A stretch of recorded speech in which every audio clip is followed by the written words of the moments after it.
¿Qué tal? ¿Cómo están? Bienvenidos a Enlace Internacional, la propuesta en política internacional de la TV pública mendocina.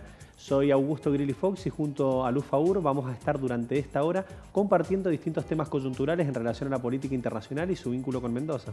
Hola, ¿cómo están? Un placer poder compartir nuevamente un sábado de Enlace Internacional para que juntos vinculemos a Mendoza con el mundo. Y como bien decías vos, Augusto, tenemos un programa completísimo, tenemos muchos temas para analizar. Vamos a estar hablando de una de las cuestiones, el tema de la visita del Papa a Irak y qué representó. Tal cual. De hecho, tiene sus particularidades, un viaje que representaba algunos riesgos, algunos peligros. Políticamente también tenía mucha tela para cortar en el sentido de los vínculos con los sectores musulmanes y lo que representa esto a nivel internacional. Exactamente, un viaje histórico porque se trata de la primera visita, o sea, la primera vez que va un papa a visitar Irak. Así que en un ratito nada más nos vamos a meter y vamos a detallar un poco en qué consistió el viaje y el impacto del mismo. También tenemos elecciones en Bolivia. Exacto, en relación a las elecciones a alcaldes y a gobernadores que se han dado en Bolivia. Estamos esperando los resultados, pero hay algunas tendencias ya concretas monitoreadas, lo cual nos da la pauta de una elección integral que se ha generado, que nos va a dar lo que va a ser el mapa político de un país que ha encontrado nuevamente las vías de la democracia en manos de la presidencia de Luis Arce. Exactamente. También vamos a tener la entrevista en profundidad. En este caso en particular vamos a analizar qué es lo que ha pasado en Paraguay en base a las protestas que iniciaron el viernes de la semana pasada y que continúan hasta la actualidad. Nos vamos a meter con una persona, un periodista realmente muy interesante, bueno, experto en la temática internacional del canal A24. Exacto, de hecho Andy Flores es una persona absolutamente capacitada, calificada, que nos va a permitir conocer en detalle un poco las distintas realidades que se han dado en el vecino país del Paraguay, que ha pasado por momentos muy complejos. Pero a continuación veamos este pequeño micro de imágenes para anticiparnos a lo que va a ser este programa.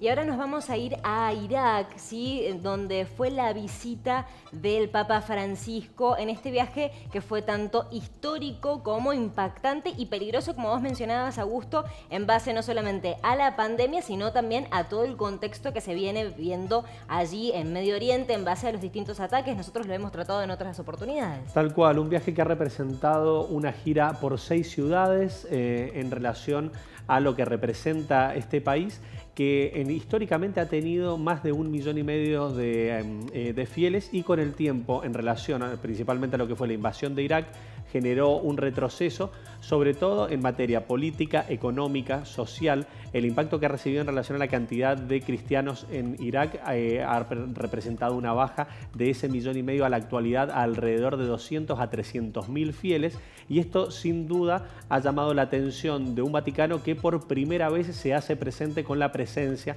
del Sumo Pontífice para generar distintas reuniones, recorridos, en un contexto en el cual ha sido bastante criticado por lo que representa el coronavirus, por lo que han sido los traslados y porque estamos hablando de un país que no ha llegado la vacuna todavía y que también ha tenido los desafíos de tratar con limitaciones muy importantes en materia sanitaria, de avanzar en contra de lo que representa el coronavirus. Exactamente. El tema es que fue criticado, pero sin embargo el Papa Francisco se hizo presente después de tantos años en donde distintos pontífices han intentado llegar en su primera oportunidad. Bueno, Juan Pablo II quiso ir en el año 1999-2000, pero Saddam Hussein no se lo permitió. Benedicto XVI también intentó, pero la guerra no se lo permitió. Bueno, en este caso en particular, el Papa Francisco llegó, sí, después de que fuera postergado este viaje, porque estaba contemplado para que fuera el año pasado, pero por el coronavirus se postergó. En esta oportunidad el Papa se vacunó y toda la comitiva también que iba con el Papa se vacunó y aprovecharon la oportunidad para ir allí a Irak.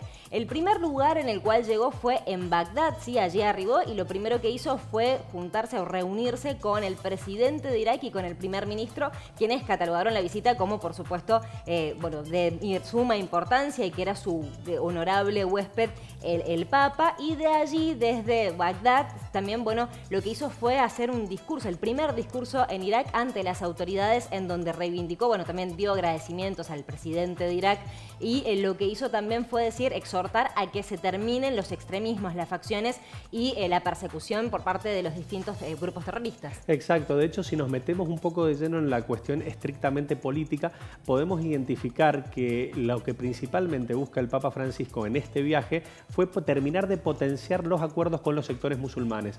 En su momento, hace alrededor de 2 años, el Papa generó un vínculo muy interesante con los sectores sunitas, el sector más representativo de los musulmanes, entre un 85 y un 90% de los fieles.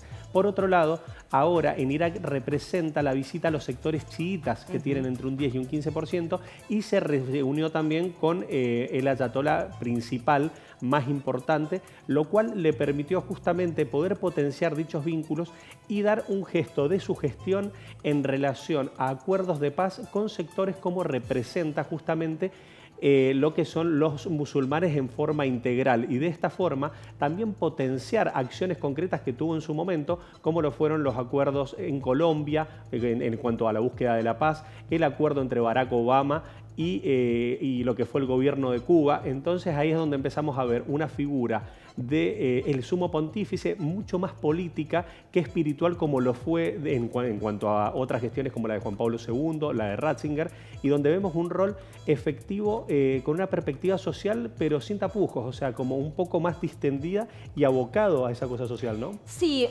puede ser también el tema, tenés mucha razón con respecto a este objetivo político, pero también tenía ese objetivo que fue el de reivindicar a la comunidad cristiana que, como decías vos, terminó siendo cada vez más chica en Irak. Como decías más temprano, 1,5 millones antes de las invasiones de Estados Unidos en Irak, básicamente cuando llegan Estados Unidos a Irak en el 2003, eran 1,5 millones de cristianos en Irak. Después, ahora la actualidad, según distintos estudios que se han realizado, hay alrededor de 205.000 a 300.000 personas cristianas, por lo que, bueno, se han ido alejando, se han ido, bueno, exiliando, producto de la invasión del Estado Islámico que se produjo en el año 2014. Entonces, estaban estos dos objetivos por parte del Papa: el político de acercarse a la comunidad chiita y el tema de poder reivindicar, apoyar y mostrar, ¿sí?, que la Iglesia todavía continúa acompañando a la comunidad cristiana y de hecho exhorta a que los que todavía quedan en Irak continúen en esa línea y sigan luchando, sigan teniendo esperanza sin apuntar a la venganza. Esto fue una de las cosas que dijo de hecho en la visita a la catedral de Bagdad el día viernes. Y el día sábado, esto tan importante que vos mencionás, tiene que ver con la reunión que tuvo con el líder supremo, el ayatolá Ali al-Sistani, quien es la figura más importante de los musulmanes chiitas, en donde estuvieron 45 minutos reunidos. Si bien los periodistas no pudieron estar presentes, se hizo un comunicado de qué es lo que se habló y de hecho el Papa Francisco lo que hizo fue agradecerle al ayatolá Ali al-Sistani por haber alzado la voz entre 2014 y 2017 cuando el Estado Islámico hacía la persecución a las comunidades cristianas. Es interesante también comentar que esta figura del ayatolá tiene una similitud en relación a lo que es el sumo pontífice en la Iglesia Católica, en el sentido de que no importa la nacionalidad. No. De hecho, este ayatolá es de nacionalidad iraní, pero es la máxima referencia. De hecho, cuando él manifestó sus posiciones políticas y sociales en relación a que el pueblo estaba siendo vulnerado, automáticamente se presentaron renuncias por parte de las autoridades, siempre teniendo en cuenta el rol pacificador que ha cumplido. Y de hecho, las únicas versiones, podríamos decir, más violentas del ayatolá que se vieron fue justamente pidiendo que se levanten en armas contra el ISIS. Exacto. Una cuestión también interesante en materia política interna del Vaticano en cuanto a lo que generó esta visita es justamente la posibilidad de capitalizar este viaje en búsqueda de la paz con los sectores principalmente de la curia y los sectores, podríamos decir, más conservadores, sobre todo entendiendo que existían algunos vínculos internacionales en cuanto a empatía con Donald Trump y, por otro lado, entender la relación, podríamos decir, hasta casi de amistad entre el Papa Francisco y Joe Biden, ¿no? Exactamente, es interesante esta perspectiva y si, bueno, vamos un poco más también a lo que fue la visita del Papa allí en Irak, después de la visita con el Ayatolá, sí, también se dirigió a lo que fue esta ciudad de Mosul. Nosotros lo vamos a contar más adelante en el tercer bloque a través de una producción artística que trajimos, pero en Mosul, que es esta ciudad representativa que de hecho allí en 2014 es donde se proclama el nacimiento del Estado Islámico, tuvo una reunión, se escuchó algunos testimonios de personas afectadas por el ISIS durante este tiempo y además dio un mensaje en frente de las ruinas de una iglesia. De hecho, bueno, una cuestión que ha dejado el Estado Islámico es que atacó a más de 30 iglesias, destruyó completamente 30 iglesias y de hecho se habla de que hay una destrucción parcial de 396 edificios de la comunidad cristiana por parte del Estado Islámico, que hacía esta persecución, hacía, bueno, matanza y además hacía también esta obligación de conversiones forzosas. Algo importante también a comentarte es que en la actualidad lo que es el ISIS en particular no está teniendo la jerarquía que tuvo en su momento. Algunos plantean justamente que está desarmado. La realidad es que tiene alguna capacidad operativa, pero muy lejos está de lo que fue aquel pico de producción que tuvo, digamos, o de actividad en relación a los distintos cruces con los diferentes sectores.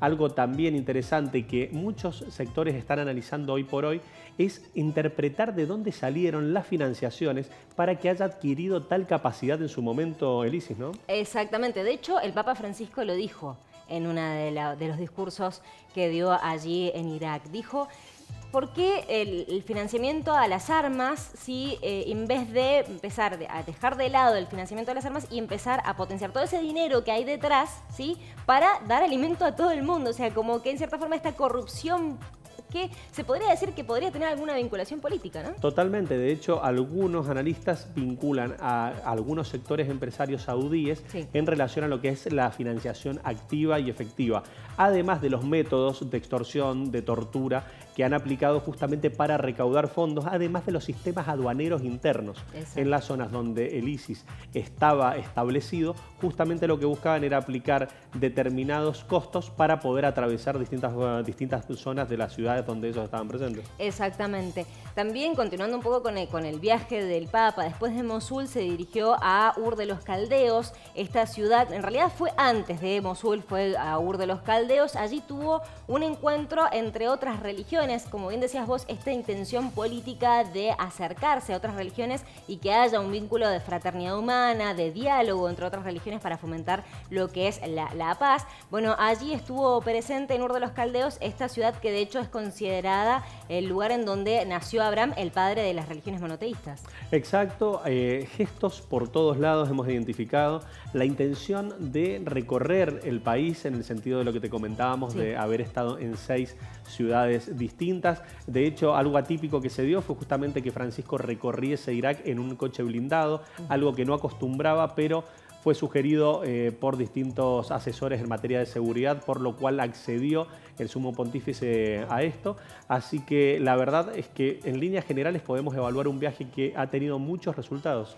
Exactamente, ha tenido buenos resultados. El fin del viaje se dio prácticamente con la misa que dio en Erbil, en Kurdistán, en donde, bueno, lo que hizo fue una misa para 10.000 personas. Este estadio estaba preparado para 30.000, pero solamente pudo asistir un tercio del aforo. Y después también se reunió con el padre del nene sirio que de 3 años, recordemos, en 2015 apareció, bueno, el cadáver, el cuerpito del nene de 3 años, kurdo sirio, que apareció fallecido, o sea, que muerto en las playas del mar Egeo, bueno, producto de que estaban tratando de salir de la guerra, ¿no? Tal cual, así que la verdad que es todo un eje que hay que seguir trabajando. Es muy interesante, sobre todo en lo personal me quedo con el principal gesto de haber generado un acuerdo, podríamos decir macro, entre religión católica, apostólica y romana con los musulmanes, algo que representa un gesto histórico y sin precedentes.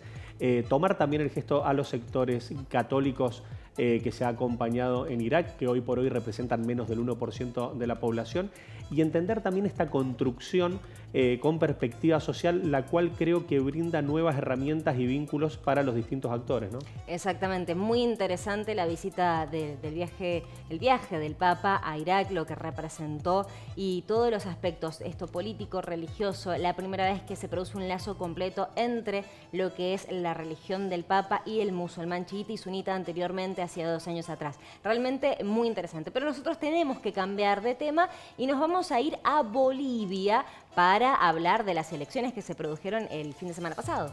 Tal cual, elecciones intermedias en las cuales hemos visto resultados en lo inmediato, porque no están los resultados oficiales, que dan tendencias concretas. Vemos de los 9 estados, provincias, serían el equivalente para nosotros, que nos han arrojado resultados esperados y no tanto. Exactamente, resultados esperados y no tanto. Hay algunos que han catalogado esta elección como una derrota del MAS, pero nosotros vamos a tratar de dar un poco más de claridad en cuanto a lo que ha pasado en las elecciones allí del domingo. Todavía no hay resultados oficiales porque el Tribunal Supremo Electoral se ha demorado en dar a conocer estos resultados. Estamos a la espera, de hecho, pero se sabe a partir de los sondeos de distintas consultoras privadas algunos de los resultados que ya serían bastante contundentes.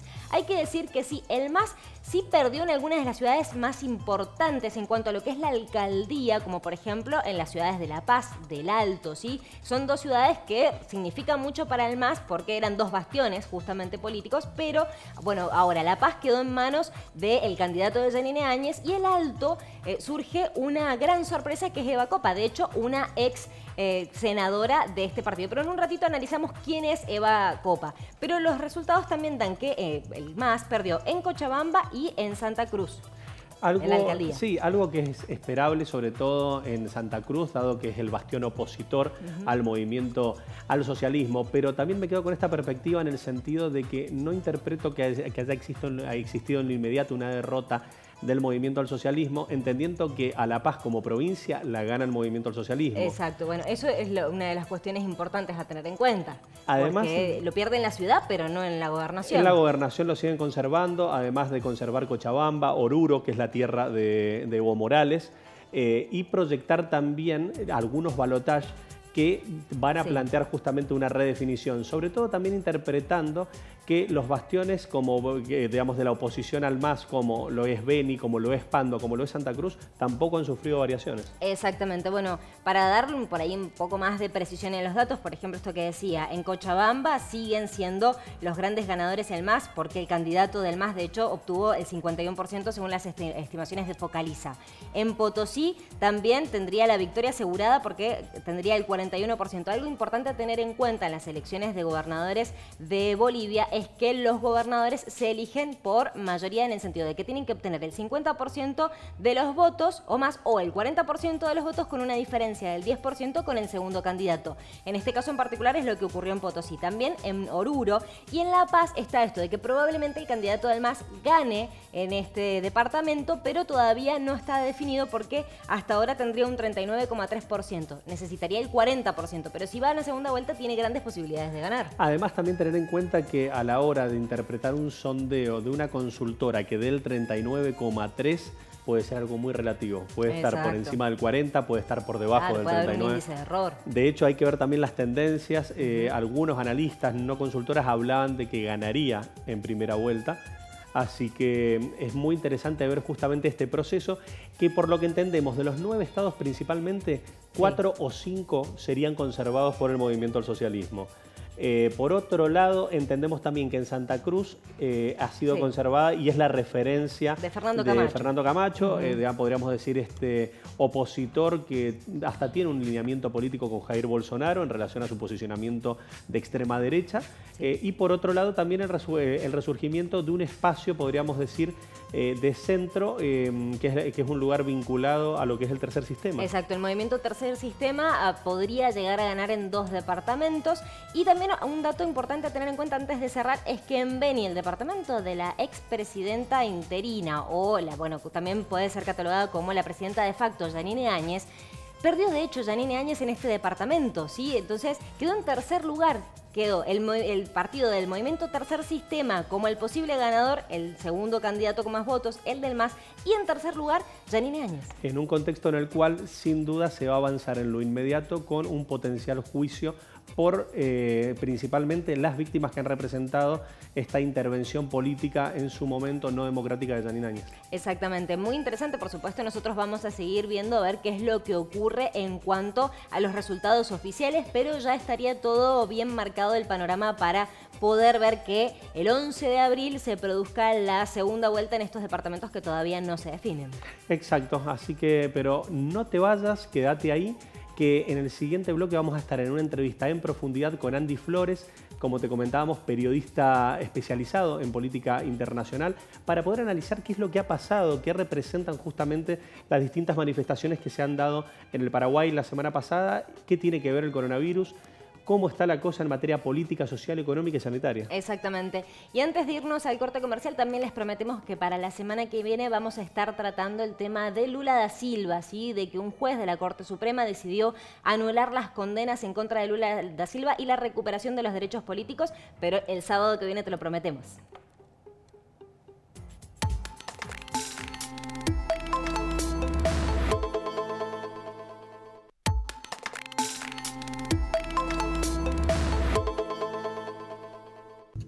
Continuamos con Enlace Internacional y como habíamos anticipado vamos a estar hablando de lo que ha ocurrido en Paraguay, esta serie de protestas, el pedido de renuncia de Mario Abdo Benítez y demás, para lo cual tenemos una entrevista, ¿no? Exacto, de hecho estamos en contacto vía Skype con Andy Flores, él es periodista especializado en política internacional, justamente para poder analizar en detalle las distintas situaciones que se han dado en el vecino país del Paraguay. Buen día, Andy, ¿cómo estás? ¿Qué tal? Muy buen día, un gusto saludarlos. Bueno, muchas gracias por el contacto. Como te decía, como hacía referencia, han existido movimientos complejos en el Paraguay. De hecho, el viernes pasado, una manifestación que se destacó por la represión, varios detenidos, 4 ministros han sido cambiados. ¿Cómo nos podés explicar lo que ha pasado en Paraguay? A ver, yo creo que se explica esta crisis, que ya no es una crisis meramente sanitaria, sino que además es una doble crisis, también es una crisis política. Y tiene la explicación, me parece, en entender lo que viene pasando en el último tiempo en Paraguay. La gente estuvo mucho tiempo en sus casas, hubo muchos negocios que lamentablemente producto de la pandemia tuvieron que cerrar, y hubo un esfuerzo muy grande por parte de la población para poder mantener la situación sanitaria controlada. Es decir, se le pidió un gran esfuerzo a la población que la población hizo. De hecho, recordemos que Paraguay en un principio era uno de los países modelos respecto al manejo de la pandemia. Todos lo escuchábamos hablar de Paraguay como ese país que había logrado controlar de una manera bastante efectiva la propagación de los casos. En ese entonces, el ex ministro de Salud, porque ahora ya no está más, había propuesto una cuarentena bastante estricta que el gobierno finalmente implementó. Y ese era, si querés, como el contexto previo. Pero ¿qué pasó? El gobierno de Paraguay se endeudó en muchos millones. Y esa deuda, lógicamente, era para poder equipar hospitales, para poder comprar oxígeno, para poder comprar medicamentos y fundamentalmente para poder comprar vacunas. El problema es que comenzaron las denuncias, y denuncias que decían que la plata no estaba llegando a donde tenía que llegar, que los hospitales no estaban adecuadamente con la infraestructura necesaria, a pesar de haber tomado deuda. Las vacunas no estaban llegando. Recordemos que en Paraguay hay 4.000 vacunas, más la donación que hizo Chile de otras 20.000, y eso para una población de más de 7 millones de personas. O sea que realmente hay una falta total de vacunas y sobre todo casos de corrupción que ustedes mencionaban algunos ministros, y les agrego otro escándalo más, porque el titular del Instituto de Previsión Social tuvo que renunciar por un supuesto desvío de fármacos. O sea, la gente que debía recibir una prestación gratuita de un fármaco estaba teniendo que pagar un montón de plata por eso, incluso familias que terminaban poniendo una hipoteca a su casa para poder pagar los remedios o el tratamiento frente al COVID de sus familiares. Una situación desesperante que obviamente llevó a que la gente saliera a las calles contra el gobierno. Exacto. Bien, y Andy, teniendo en cuenta esta situación de las protestas y todo esto que vos estabas comentando, uno de los pedidos es que renuncie Mario Abdo Benítez, y de hecho la oposición está impulsando un pedido de destitución. ¿Vos cómo crees que puede llegar a prosperar esto? A ver, en Paraguay siempre gobernó el Partido Colorado, excepto por escasos lapsos de tiempo. En 2008 Fernando Lugo, que tiene que se va del poder por un golpe institucional que también tiene que estar relacionado también con el Partido Colorado. Durante la dictadura también el Partido Colorado estuvo cercano al poder. O sea, nunca Paraguay estuvo por fuera del Partido Colorado. Entonces, ¿cuál es la situación actual respecto a una posible destitución? Bueno, hace falta para poder destituirlo. Los números son, en principio tienen que arrancar en diputados. En diputados hace falta 53 diputados para poder, 53 votos para poder avanzar con este juicio político. La oposición no los tiene. Después hace falta 2/3 del Senado. Y la situación obviamente recae un poco, si querés, en Horacio Cartes, el expresidente, que el fundador de Movimiento Honor Colorado.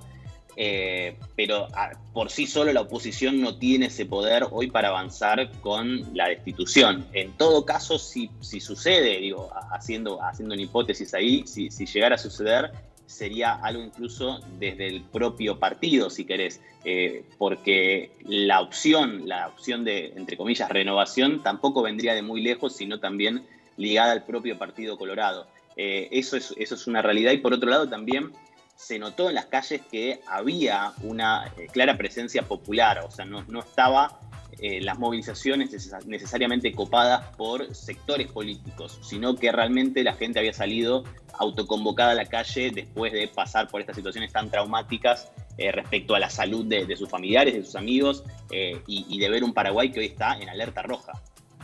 Andy, hablabas del crédito que había generado el Paraguay, alrededor de 1.600 millones de dólares. ¿Vos cómo ves, en relación a las presiones que se han generado, la gobernabilidad y cómo ves el uso de estos fondos ahora, donde cualquier movimiento no va a ser claro, ¿no? Bueno, sí, eso es fundamental. Todo recuerda aquel episodio histórico en Paraguay en el 99 que terminó con la destitución en el marzo paraguayo. Es una situación muy compleja de gobernabilidad porque, como decíamos al principio, la crisis es doble, es sanitaria, pero también es política, porque hay una desconfianza total y muy fundada en que la política que está en el poder actualmente en Paraguay desvió esos fondos. Hay infinidad de denuncias de eso, y ahora lo que está sucediendo, si uno revisa las redes oficiales incluso de la diplomacia paraguaya y del gobierno paraguayo, va a ver que están haciendo pedidos de emergencia. Son pedidos de emergencia de vacunas. Escribiendo a las embajadas de India puntualmente, a Taiwán, a sus aliados, digamos, para poder conseguir vacunas. Vacunas que ellos lo definen textualmente como una asistencia temporal dada de urgencia. Entonces hablaron con Estados Unidos, con Reino Unido, con India, con Taiwán, con Rusia. Esto fue la Comisión de Relaciones Exteriores del Senado oficialmente. O sea, se está buscando conseguir vacunas porque la situación es claramente insostenible desde el punto de vista sanitario. Ahora, todos hemos visto también, por las experiencias que vemos en Europa y que vemos en nuestro país, que conseguir vacunas es muy complejo en este contexto. Incluso las grandes farmacéuticas en su momento incumplieron la cantidad de dosis que tenían que entregar en Europa. Lo mismo pasó también acá en Argentina, que la dosis rusa, la vacuna rusa llegó en diferentes tandas de envío, producto de la falta de producción. O sea, es muy complejo el panorama mundial, y Paraguay llega muy tarde en esto. Entonces también la compra de vacunas está llegando en un momento de crisis política, de crisis sanitaria y en una crisis mundial por la escasez de vacunas. Exacto. Y Andy, consulta, toma un poco esto, lo que vos decías, el comparativo con el marzo paraguayo del 99, y de hecho una de las convocatorias de las marchas del viernes era "Estamos listos para el marzo paraguayo 2021". Y esto por ahí te lo relaciono con el rol de Horacio Cartes, que como bien decías vos, fundador del Partido Honor Colorado. ¿No podría llegar a darse en cierta forma un marzo paraguayo 2021 teniendo en cuenta que las protestas siguen, no merman desde ningún punto de vista, y el Partido Colorado parecería que no iría a apoyar el juicio político? ¿Cómo ves vos este panorama? O sea, ¿podríamos estar cerca a un marzo paraguayo del 99 parecido? A ver, la situación obviamente es una situación de crisis muy grande. Yo lo que respondería a eso es que el gobierno está muy atento, el gobierno paraguayo está muy atento a tomar medidas para atenuar la situación. Atenuar desde un punto de vista, obviamente, de su conveniencia política. ¿A qué me refiero? Cambiar algo para que no cambie del todo o no cambie el gobierno. en ese sentido implementaron los cambios que ustedes decían. Bueno, se fue el ministro de Educación, que realmente quien asumió no era la persona quizás ideal, sino el que terminó diciendo que sí en esta situación de crisis. También hubo un cambio en el Ministerio de la Mujer, que consideraban los sectores más críticos como un ministerio que no estaba pudiendo hacer frente a la cantidad de femicidios que había en el país. El jefe de gabinete también tuvo que renovarse, y por otro lado este escándalo en el Instituto de Previsión Social. Yo creo que los cambios que implementó el gobierno no son porque en sí quería implementarlos, sino que son una respuesta a tratar de bajar, si querés, el tono a las manifestaciones, de tratar de implementar algún tipo de cambio. Esa por lo menos es la intención del gobierno. Yo creo que lo que vamos a ver en los próximos días es si esa intención del gobierno realmente surte efecto, o sea, si realmente con la renuncia de estos ministros, con la jura de nuevos ministros, con un poco de aire fresco en el gabinete, esto se calma o no. Pero la realidad es que es muy difícil pensar en un escenario más calmo en Paraguay cuando estamos hablando de el momento más álgido de la pandemia en Paraguay. O sea, las cifras son las más altas desde que comenzó la pandemia, las cifras sanitarias en Paraguay. Hay un colapso del sistema sanitario, y todo eso, obviamente, uno puede entender que hay una pandemia. Ahora, la deuda está contraída y era para equipar los hospitales. ¿Se equiparon? No se equiparon como se debía, y hay denuncias de sobreprecios, sobrefacturaciones, dinero que nunca llegó y medicamentos que no están. Entonces, se entiende también la bronca de la gente contra, en este caso, el presidente, pero también contra el Partido Colorado. El gran desafío va a ser cómo podría el Partido Colorado cambiar esta situación y si hay algún sector de la oposición que pueda capitalizar esto. Pero también vuelvo a lo que decíamos antes. En Paraguay es muy difícil una alternativa al Partido Colorado. Recordemos lo que pasó con Lugo en 2008, y que a pesar de que había un panorama favorable en América Latina para los gobiernos progresistas en ese momento, no logró terminar su mandato. En 24 horas fue destituido, y obviamente el Partido Colorado estuvo detrás de esa destitución. Andy, ¿en qué condiciones está hoy los sectores de centroizquierda, el progresismo del Paraguay, para generar una opción de, digamos, una oposición concreta a un gobierno de una tendencia, podríamos decir, liberal, de centro-derecha? Bueno, a ver, obviamente la situación de correlación de fuerzas es bastante dispar. Hay posibilidades de una formación, de una oposición, pero el problema radica en cómo capitalizar el descontento de la gente en una alternativa política. Por ahora, lo que uno puede ver en las calles, lo que puede ver en las manifestaciones, en las consignas, en las redes sociales de los manifestantes, tiene que ver más con una bronca y con una indignación que con una alternativa política. Te lo resumiría porque incluso fue una de las frases que se vio en muchos de los entrevistados que salieron en los medios de comunicación desde las marchas, y era, bueno, que se vayan todos. Una cuestión de indignación y de bronca, más que de una alternativa política que pueda capitalizar, si querés, desde el centro o desde la izquierda, o por lo menos desde otro sector político diferente al Partido Colorado. Hoy por hoy te diría que hay un estado más de indignación y de como cuando uno destapa una olla y realmente sale la presión y la gente empieza a ver las denuncias que hay y se empiezan a destapar cada vez más casos de corrupción, y donde raspan un poquito más, los medicamentos que había que comprar no se compraron y los estaban vendiendo. Entonces realmente todavía yo creo que lo que hay es más una situación previa de indignación que de una construcción política alternativa. Bien.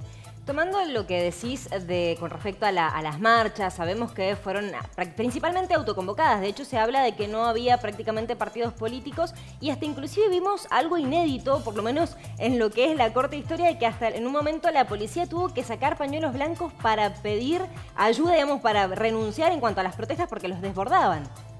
Exactamente, sí. A ver, la cantidad de gente era tanta y que obviamente la policía se vio desbordada. Se vio desbordada y no podía avanzar en esa situación. Y creo que también es signo de lo que esperaba el gobierno. O sea, el gobierno no esperaba una manifestación del tamaño de las manifestaciones que hubo. Esa es una realidad. Entonces también uno empieza a ver eso, empieza a ver, bueno, armar un operativo policial que no esperaba la cantidad de manifestantes que hubo.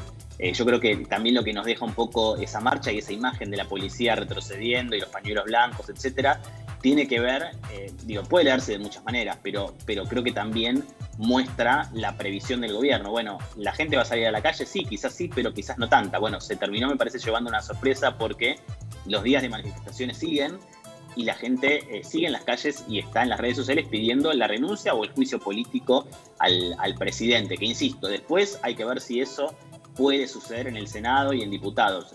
Realmente, como están las cosas, sería complicado, pero también va a depender de los propios sectores internos, como decíamos, del movimiento Norcolorado.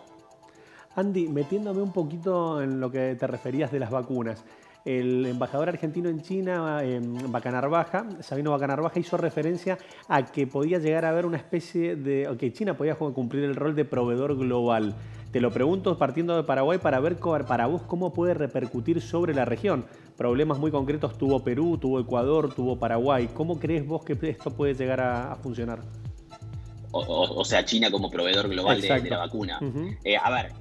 China tiene una política bastante interesante respecto a la vacuna que se refiere como un bien de la humanidad, una cuestión universal, más que una cuestión de lucro, más allá de que obviamente las vacunas tengan un precio, que los países, como te llaman, en vía de desarrollo, o como el nombre que queramos ponerle, pero de menores ingresos, puedan acceder también a la vacuna. Y además la vacuna, puntualmente la de Sinopharm, por ejemplo, que es la vacuna del laboratorio chino que está acá en la Argentina, tiene una ventaja muy grande y sobre todo para lugares como Paraguay donde hace calor. Es una vacuna que tiene que mantenerse entre 2 y 8 grados de temperatura.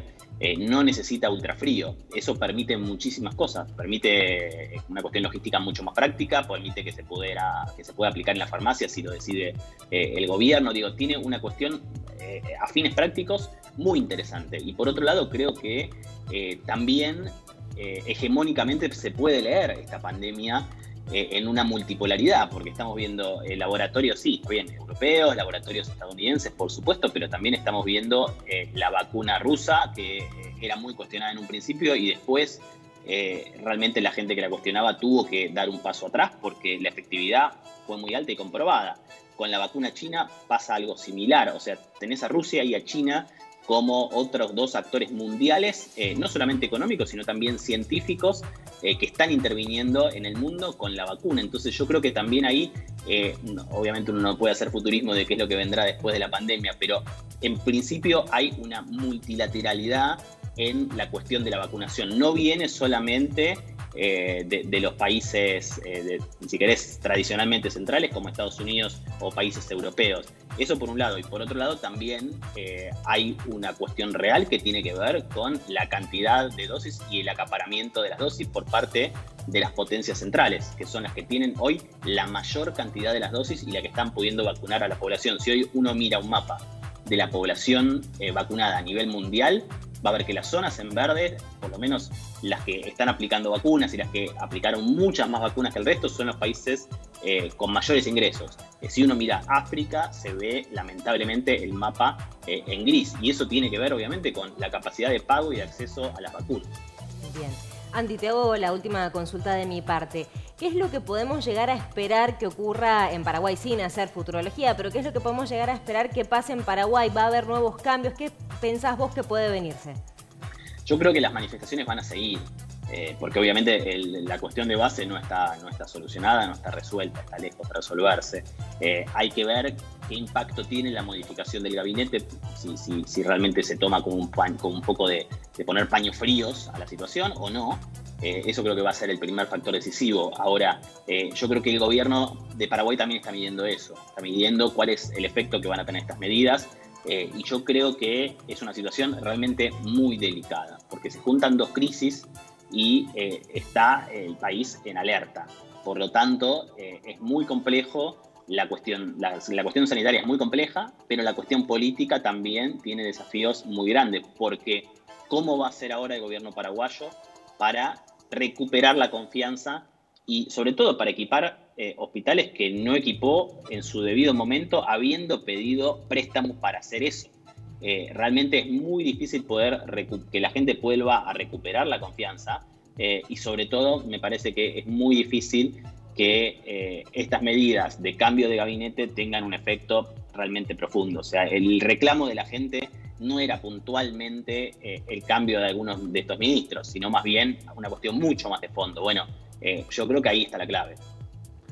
Andy, agradecemos muchísimo el tiempo que nos has brindado y seguramente vamos a estar en contacto para seguir en el día a día de lo que se ha dado, digamos, y esta situación de inestabilidad política, social, económica y sanitaria en el Paraguay. Un gusto, cuando quieran volvemos a charlar. Muchas gracias.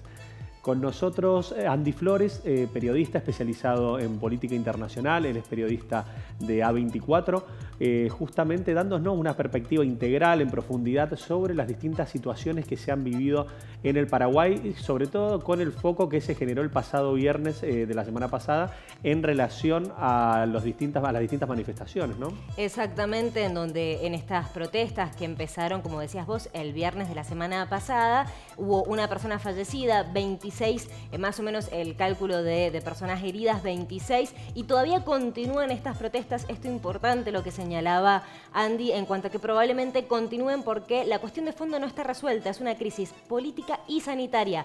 Faltan, por supuesto, vacunas, pero además medicamentos. Hay una situación realmente muy compleja en un país que pasó de ser un modelo para seguir en cuanto a la gestión de la pandemia a, bueno, vivir esta situación. Ahí es donde radicamos la crítica de cuando analizan las gestiones en relación a la pandemia. La pandemia va día a día, no existe la gestión perfecta, no existe la gestión pésima, en el sentido de que esto se va tratando de generar y adaptando a las necesidades. Paraguay tomó medidas bastante oportunas en un principio para poder adaptarse con los cierres de frontera, con los cierres de aeropuertos, pero después la falta de gestión, la falta de transparencia en la propia gestión es la que lo ha llevado a un gobierno a estar justamente al límite. Exactamente, la falta de transparencia, la falta de gestión, el tema de haber pedido un préstamo y no haber invertido eso que había pedido al Fondo Monetario Internacional para equipar los distintos hospitales, la falta de vacunas. Bueno, todos son un montón de factores que se han juntado y derivaron en esta situación tan crítica que vamos a seguirla día a día, ¿no? Tal cual, así que vamos a ver sobre todo cómo evoluciona a nivel regional esta lógica, digamos, que se está aplicando para las distintas vacunaciones que se generan y ver también cuál va a ser el rol de las principales potencias que producen dichos fármacos. Me quedo con esto también en relación a las palabras del canciller argentino en China, Sabino Bacanarvaja, en relación a que se proyecta la posibilidad de que China cumpla un rol de proveedor global. Hay que ver esto cómo reacciona y qué genera, ¿no? Exactamente, hay que verlo, hay que evaluarlo y nosotros, por supuesto, lo vamos a seguir para transmitírtelo a vos que estás del otro lado de la pantalla. Nosotros nos vamos a tener que ir a un corte comercial, pero antes te comentamos que vamos a estar hablando en el próximo bloque. Tenemos medio ambiente y producción artística. Medio ambiente no te lo pierdas porque vamos a tener una pequeña micronota, se podría decir, con una especialista en lo que son jabones sólidos. Exacto, la verdad que interesantísimo, con un impacto muy interesante en la realidad de lo que representa en relación a lo que es el shampoo y los acondicionadores, así que no te vayas, quédate ahí. Exactamente, ya volvemos, nosotros nos vamos a un corte comercial. Ducci Ópticas. Cumplimos 80 años junto a vos, siempre con un mismo objetivo, cuidar tu mirada. Ducci Ópticas, mucho más que ver bien. Somos M&R, tu empresa de servicios en chapería y pintura. Con calidad y calidez, brindamos soluciones personalizadas para tu vehículo.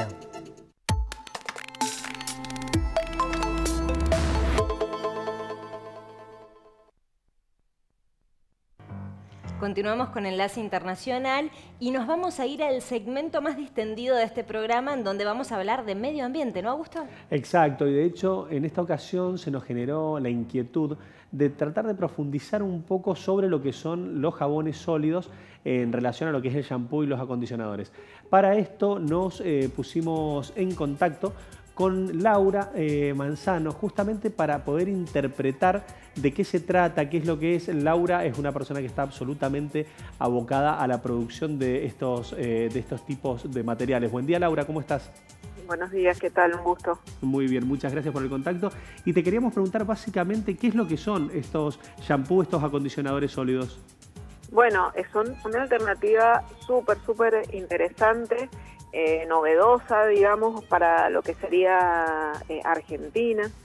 Y es una opción que viene pegando fuerte desde hace un año, dos hacia atrás, y te brinda una alternativa en donde dejas de utilizar el envase plástico. Así que imagínate que si vamos a hablar de contaminación ambiental, tenemos una alternativa para ir sanando un poco este tema.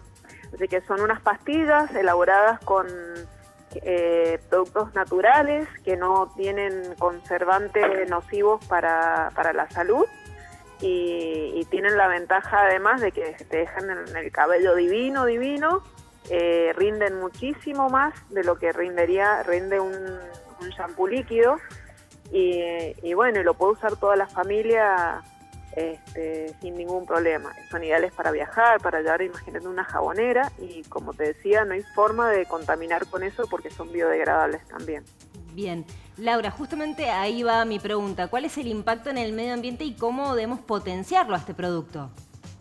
Bueno, es lo que decía, las ventajas por todos lados. Para mí lo principal es el no uso de plástico, ¿no? Y los que elaboramos shampoo sólido, el packaging que utilizamos no contiene nada que pueda quedar contaminando el suelo.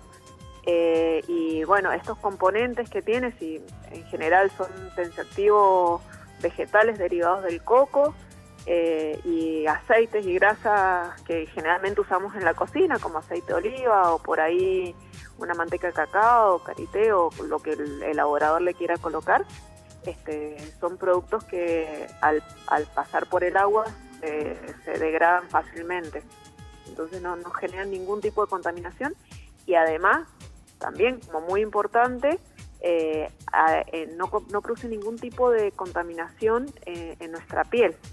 Entonces, bueno, es un producto, la verdad que es un producto maravilloso para el uso personal. Laura, ¿dónde podemos encontrar estos productos que ustedes generan?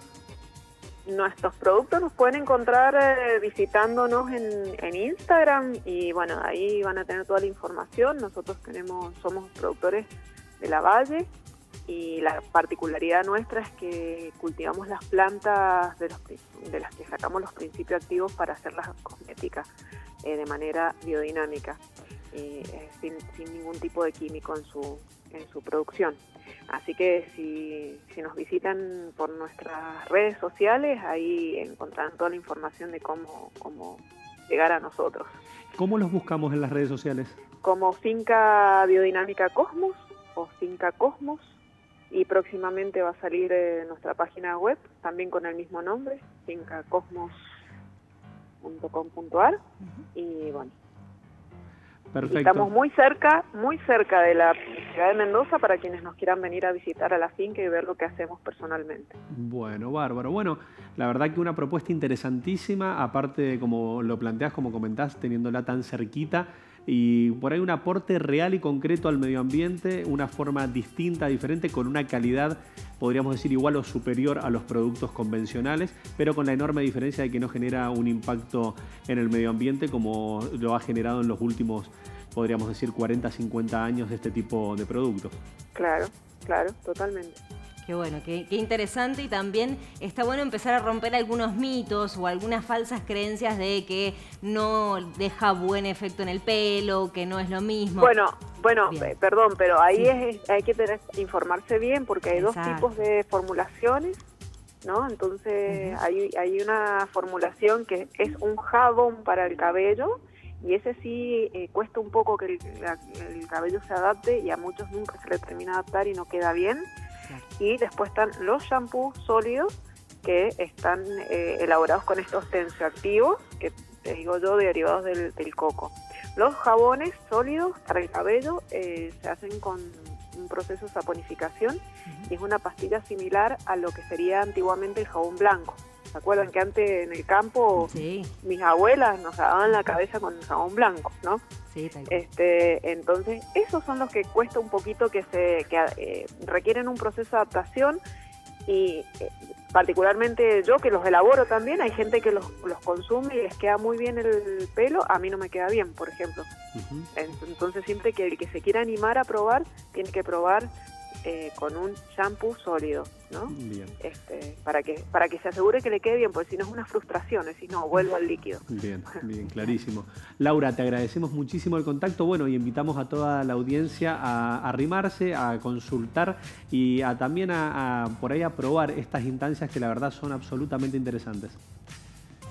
Bueno, muchas gracias por el contacto. No, gracias a vos. Con nosotros, Laura Manzano, productora de este tipo de productos, particularmente haciendo referencia a lo que son los shampoos y los acondicionadores ambientalmente comprometidos, podríamos decir. Exactamente, muy interesante esta novedad, sí, que no es tan nueva, pero está bueno irnos ayornando un poquito, conociendo un poco más y animarse, ¿por qué no?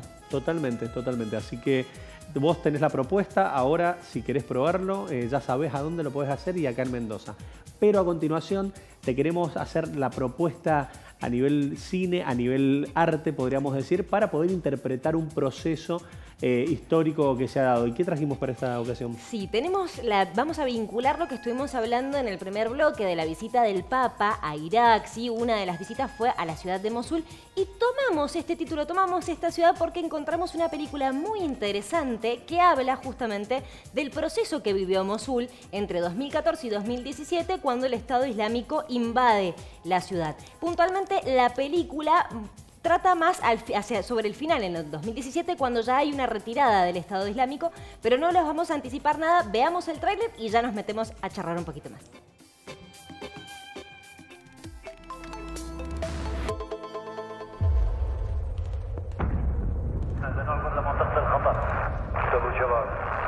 الدواعي بالوضع ثابت. تقدر ترجع له سيد. مستحيل اقدر ارجع له. خلي شي ذولا جاري ويانا. وقف السيارة. ما نقدر نعوم في المكان، وحتى لابويا. ليش هو وين بابا؟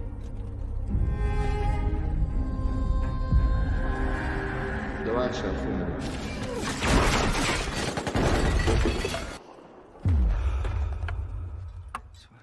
اثنين شرطة جوال. تعرف تقاتل؟ أنا ما أعرف أنتم منو. احنا الزلمة اللي قتلنا كتالة عمك. باوع منيح، اتعلم بسرعة. فاساك لي فوق وخلي عينك لي فوق دايما. فريق اصوات نشوفكم تروحون وترجعون بالمدينة. على شنو تدورون؟ ايش بعد اصوات؟ بالنا كلكم ميتين. شنو مهمتكم؟ هاي المنطقة كلش خطر. الدواعش يقدرون بأي لحظة يبنون طريق التربية. مهمة كنا كلنا رايدينها. مهمة أنا خططت لها. لازم نهجم عليهم محل. صرنا قريبين سيد. ديروا بالكم!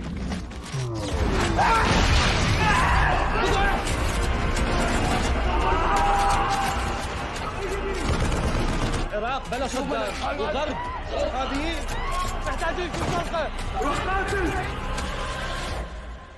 أنا ما أعرف وين رايحين، ما أعرف شنو مهمتنا، ما أعرفك، ما أعرفكم كلكم. ليش اسمع كلامي؟ احنا زلمة زينب.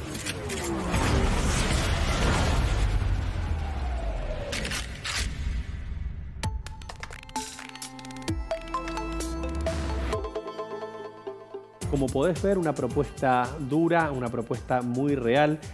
Mosul, una forma de interpretar lo que se ha dado, el impacto que ha representado justamente los sectores terroristas, el ISIS en particular, y lo que representan los desafíos de la reconstrucción de un lugar que todavía no termina de recibir impactos.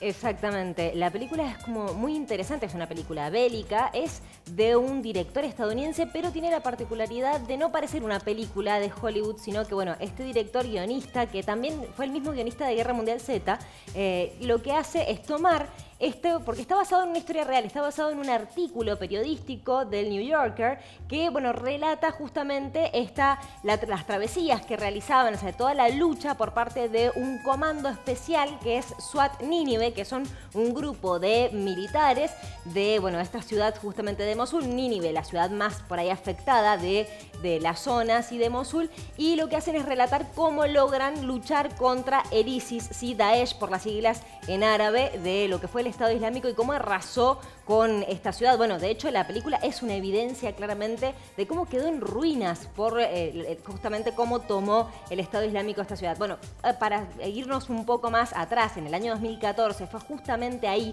en donde se proclamó el Estado Islámico, el nacimiento del Estado Islámico, y bueno, quien era en su momento, digamos, el líder del ISIS, lo que hizo fue autoproclamarse como el califa de los musulmanes. Entonces, a partir de allí empieza la invasión hacia todo el territorio de Irak, la guerra guerra contra el ISIS que duró de 2014 a 2017 y recién en 2017, a partir de la ayuda de Estados Unidos y sus aliados, las fuerzas militares iraquíes logran erradicarlos, logran sacarlos, aunque todavía se sabe que hay algunos tipos de células escondidas. En este contexto lo que es interesante es entender también lo que ha sido la gira del Papa Francisco y lo que representó Mosul en esta gira en cuanto a los 6 lugares que él recorrió y donde trató de hacer eje en cuanto a la visita como sumo pontífice, sobre todo entendiendo que lo que trata de generar es un respaldo a la comunidad católica radicada en Irak, que antes representaba, como te habíamos anticipado, alrededor de 1,5 millones de fieles y hoy por hoy se encuentra con 200 a 300.000,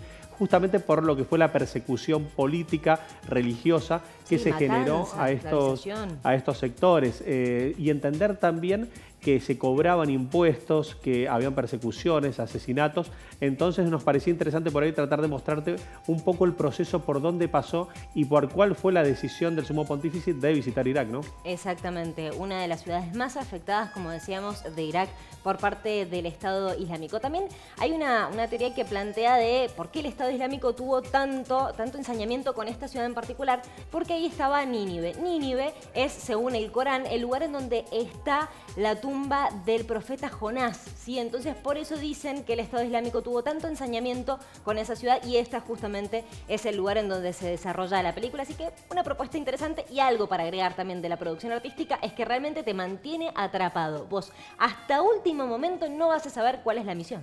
Así que bueno, ahí tenés la propuesta para este fin de semana si querías algo que te puede llegar a acompañar y justamente para relacionarlo, vincularlo con lo que han sido las acciones internacionales del Papa Francisco esta semana.